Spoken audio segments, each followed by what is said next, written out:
Hey Vicky, bienvenue sur ma chaîne. Aujourd'hui on se retrouve pour une nouvelle vidéo qui sera une vidéo astuce.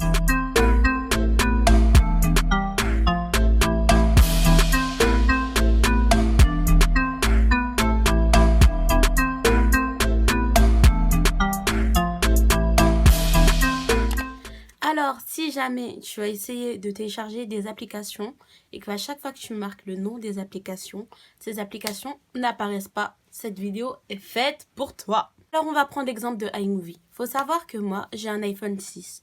Et mon iPhone 6, il est sous iOS 12 à peu près. J'avais eu un problème avec mon téléphone, du coup j'ai dû le faire flasher. Du coup, il a dû redémarrer tout ça. Et j'ai perdu toutes les applications que j'avais dans mon téléphone. Quand je me suis reconnectée sur l'App Store et tout, j'ai voulu tout simplement retélécharger iMovie parce que c'est avec iMovie que je fais mes montages vidéo. Maintenant, quand j'ai voulu aller dans l'Apple Store et taper iMovie, iMovie n'apparaissait pas et on me donnait des applications qui étaient semblables à iMovie mais c'était pas du tout iMovie. Pourquoi? Quand je suis partie sur Safari pour télécharger iMovie, parce que je me suis dit comme dans l'App Store ça marche pas, je vais essayer via Safari. Sur Safari, j'ai trouvé l'application iMovie, elle s'est affichée, mais on ne me proposait pas de la télécharger. Pourquoi? Cette version-là de iMovie nécessite minimum iOS 13 pour pouvoir être téléchargée. Sauf que, étant donné que j'ai un iPhone 6 et non un iPhone 6S, parce que je pense qu'à partir de 6S on peut, comme j'ai un iPhone 6 sous iOS 12, je ne pouvais pas télécharger iMovie. C'est pas très grave, j'ai trouvé une solution pour remédier à ça. La solution va être tout simplement de télécharger l'ancienne version de iMovie. Parce que, sachant que j'avais déjà iMovie dans mon téléphone, même quand j'ai réinitialisé mon téléphone, l'application, comme je l'ai téléchargée une fois, elle sera toujours là en fait. Donc, je suis partie dans l'App Store. Et dans l'App Store, j'ai tout simplement cliqué sur la partie mise à jour. Une fois que tu es dans la partie mise à jour, tu vas cliquer sur ta petite photo. Une fois que tu cliques sur ta photo de profil, tu vas tout simplement cliquer sur les achats.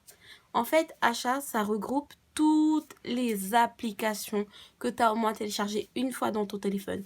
Toutes les applications, elles sont toutes là. Toutes. Maintenant, ce que tu vas faire, c'est que tu vas cliquer dans Pas sur cet iPhone. Donc, quand tu cliques sur Pas sur cet iPhone, tu retrouves encore toutes les applications que tu as au moins téléchargées une fois dans ton téléphone, mais à l'heure actuelle ne sont plus dans ton téléphone. Tu vois ou pas?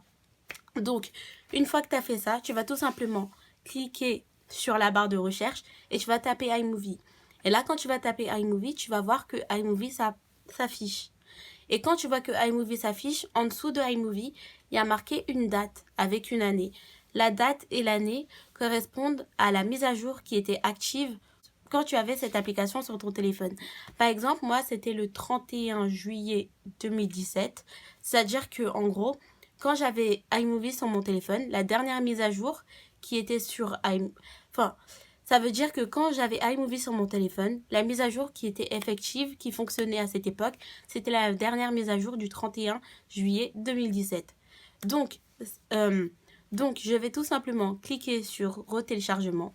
Donc, je vais appuyer pour télécharger. Et une fois que j'appuie pour télécharger, ils vont tout simplement me dire que est-ce que tu es sûr, patati patata, de vouloir télécharger une ancienne version de iMovie. Il y a une nouvelle version qui est disponible, tout ça. Mais ça nécessite iOS 13. C'est-à-dire soit de faire la mise à jour de iOS 13, soit tout simplement d'acheter un nouvel iPhone avec iOS 13. Sauf qu'on n'a pas le budget, tout simplement. Et en plus, ils ne me proposent pas de faire la mise à jour en fait. Donc, ce que je vais tout simplement faire, c'est cliquer sur oui. Quand je vais cliquer sur oui, ça va me retélécharger iMovie et j'aurai la version d'iMovie de 2017. Donc, je pourrais l'utiliser iMovie comme si de rien n'était. C'est juste que j'aurai pas la nouvelle version de iMovie, j'aurai la version de 2017. Mais en soi, je trouve qu'il n'y a pas vraiment de grande différence entre la version de 2017 et la version actuelle. Du moins, je ne pense pas. Donc, voilà. Cette petite astuce fonctionne pour toutes, mais vraiment toutes les applications que vous avez du mal à télécharger. Cette vidéo était spécifiquement pour tout ce qui est iPhone, iPad, tout ça, genre tout ce qui vient de Apple.